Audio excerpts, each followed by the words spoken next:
Magandang gabi sa ating lahat. Sa totoo lang, ako'y nahihiyang magsabi sa inyo o iinganyuhin kayo na magsabi na bring him home. Dahil in the first place, hindi natin siya napigilan na dalhin doon sa ICC. Ako talaga ay masama ang loob ko. Mahiya ako sabihin sa kayo na bring him home.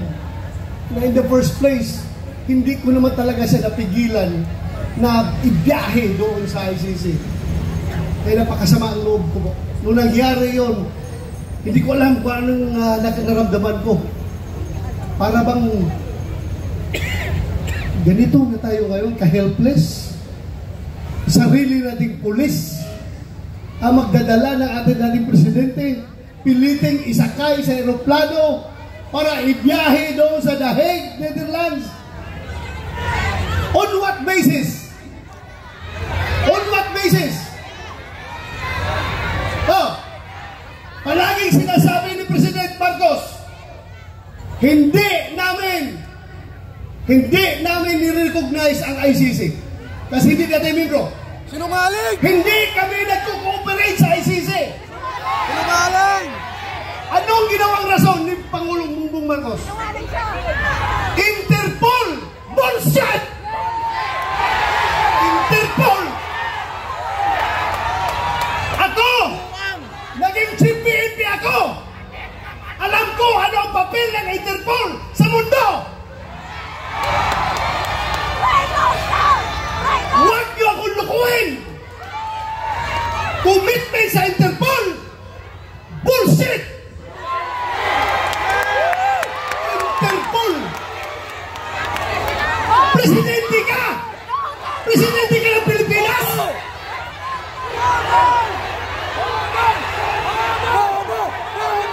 Presidente ka ng Pilipinas!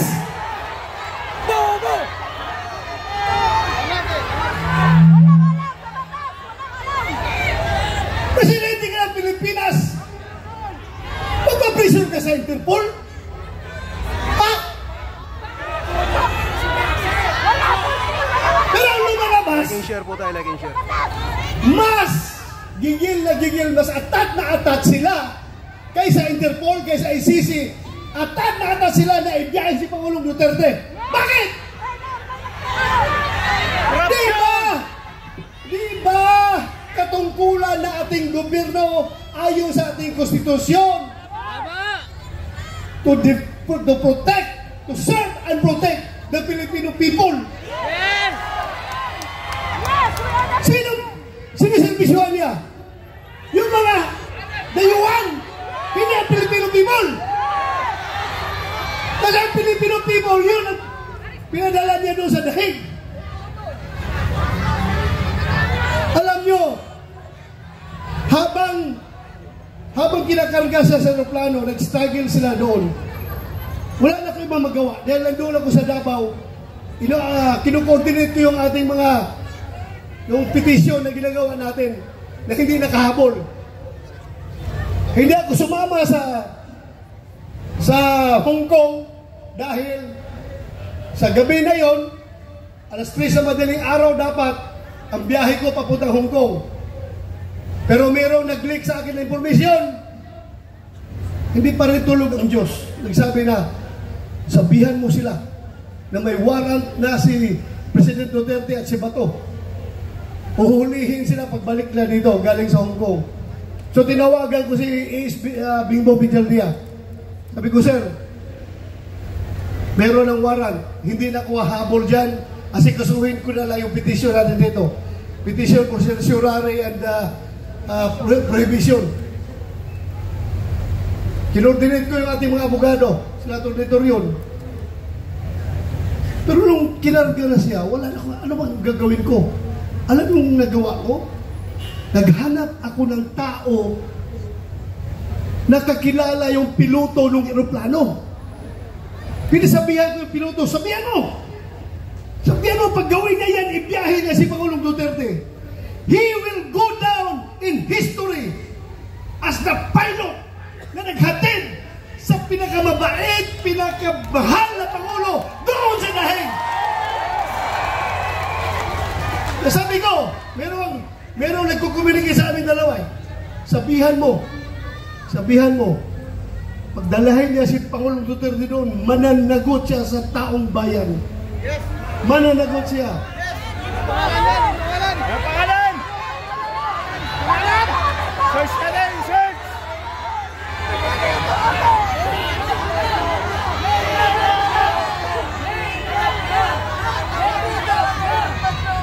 Alam niyo, ang nakakasama ng loob ko. Alam mo yung isang barangay kapitan? Sa barangay kapitan, maliit na barangay.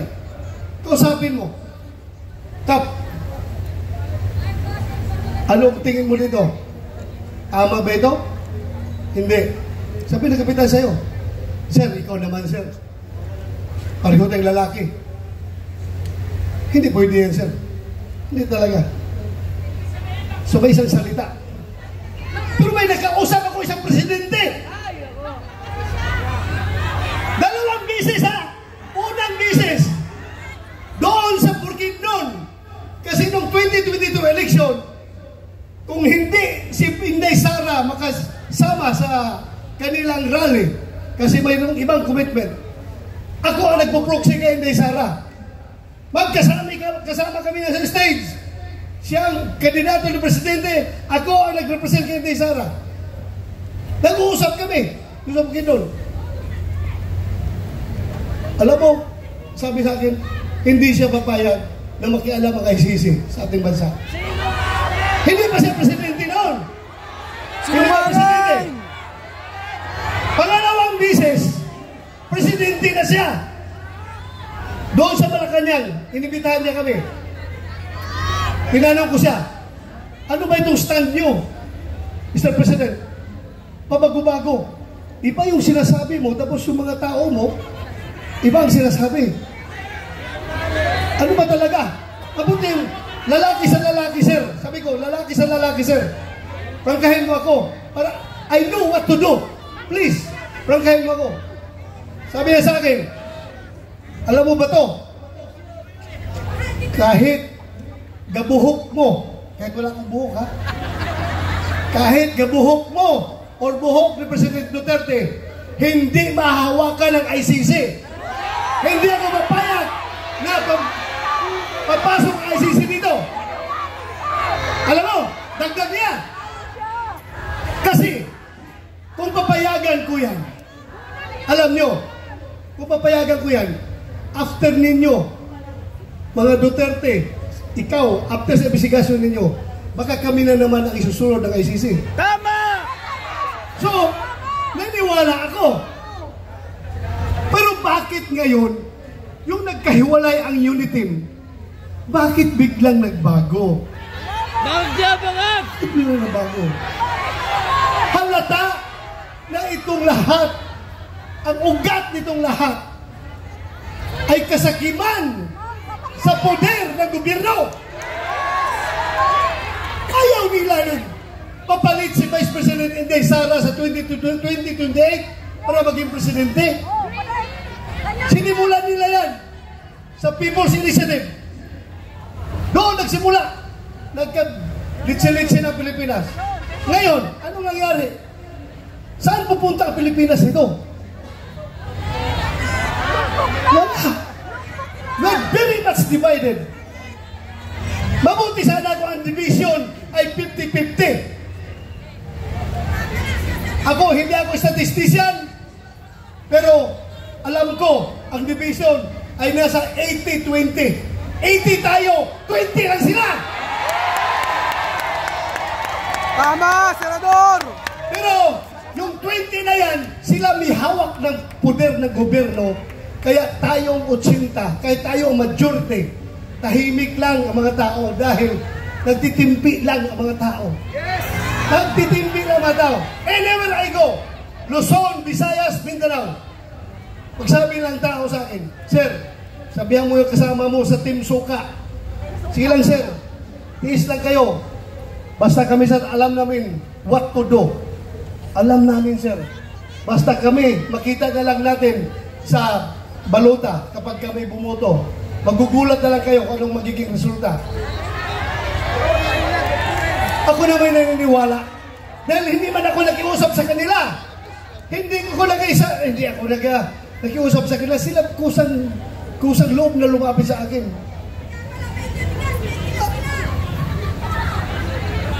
Alam nyo, ang nakakasama pa, ha? Ako, kilala ko at nakasama ko si Pangulong Duterte almost 40 years. 39 years, more than 39 years, magpo 40 years na kami magkakilala. 1986, pag-graduate ko sa PMA, pagdating ko sa Davao, Vice Mayor pa siya noon. Kami parehong lalaki, puro action man. Pagdating sa Gira doon sa NPA sa Davao Region, ako palagi ang nangunguna sa Gira. Ako palagi ang nangunguna. Siya naman ay piskal pa noon, naging Vice Mayor nung in-appoint ni President Cory Aquino. Gusto niyang, pareho kami, parang talagang gusto ng adventure, gusto ng action.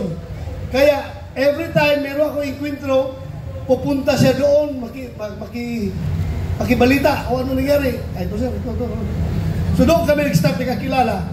Noong kinasal ako 1989, siya ang kinuha naming ninong. At from there on, doon na. Nagsimula ang aming samahan. Pero ako, ipagmayabang ko talaga sa inyo. Yung tao na yan.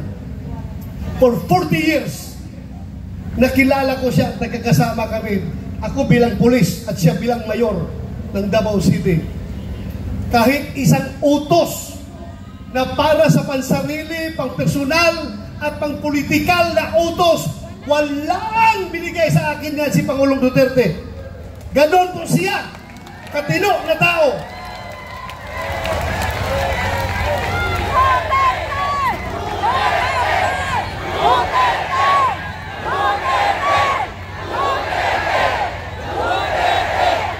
Kaya mga kaibigan, pagdating ng araw, ako ayaw ko sana kayo isama sa problema ko. Ayaw ko idamay kayo. Pero pagdating ng araw, nalalabas yung warrant of arrest ko, puhuliin ako ng PNP. Ito lang masasabi ko sa inyo. Ito lang masasabi ko sa inyo. Lahat ng ginagawa nila ay illegal.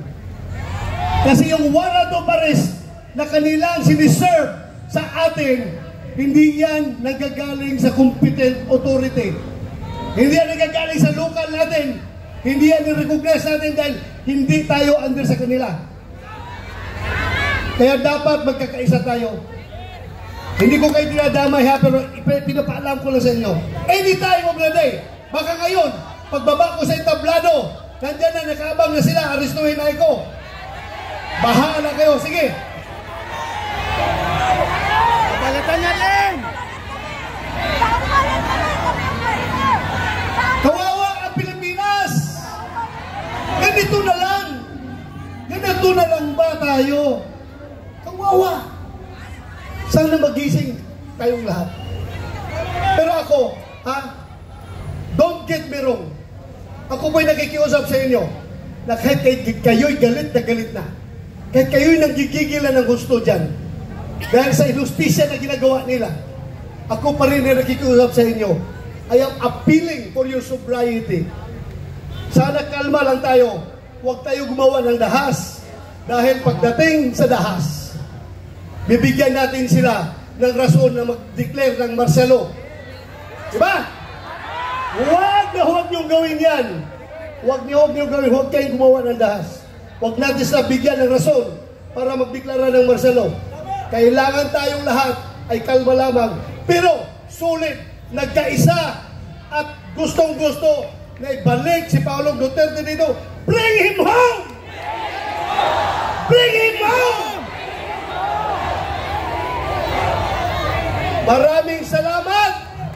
Magandang gabi sa ating lahat! At huwag niyong kalimutan, hindi lang sa sigaw natin na bring him home, kundi individually, magdasal tayo sa Puong May Kapal na sana yung sitwasyon ni Paulong Duterte doon ay kayang-kaya niyang malusutan yon at sana magtatagumpay siya sa kanyang laban. Yun lang, maraming salamat at magandang gabi sa ating lahat. Thank you! Mga kababayan,